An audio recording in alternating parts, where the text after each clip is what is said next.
The member for Christchurch-Taber Warner. Thank you, Mr. Speaker. Recently, it was brought to my attention that the government was restricting who could and could not submit tenders for government capital builds. This they call pre-qualification.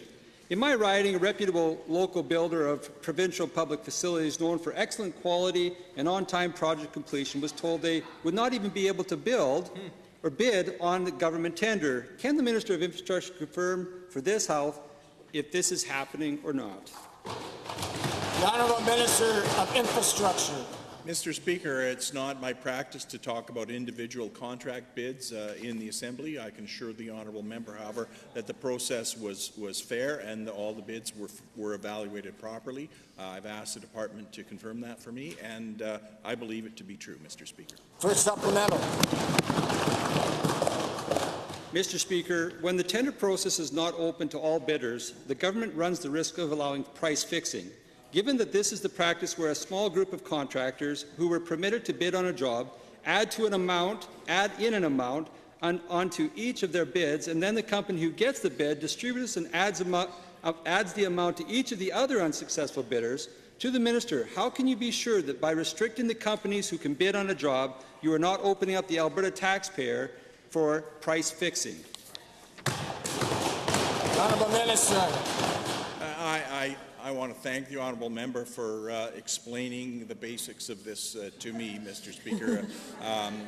But I can assure him that the process is fair and that qualified bidders are allowed to bid and that their bids are evaluated fairly and that the best choice, in the opinion of non-political, non-partisan, skilled public servants is made in the interests of the people and the interests of the taxes that they pay. Mr. Speaker, he forgot to say Scout's honour on that one. Mr. Speaker, given the Alberta Purchasing Connection is inconsistently displays who bid what dollar amount and who won the bid for government procurement of goods and services, and given the Purchasing Connection also removes access to the tender documents once the completion closes, will the Minister increase transparency and accountability and make these necessary changes to the Purchasing Connection in order to help the private sector offer goods and services at a lower rate?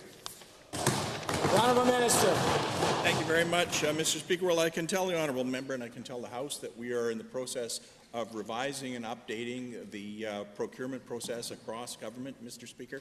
It's a multi-departmental initiative, and we're looking at finding ways to encourage innovation, to encourage local economic investment, to increase green practices, Mr. Speaker, and transparency is part of that process. I want to assure the honourable member.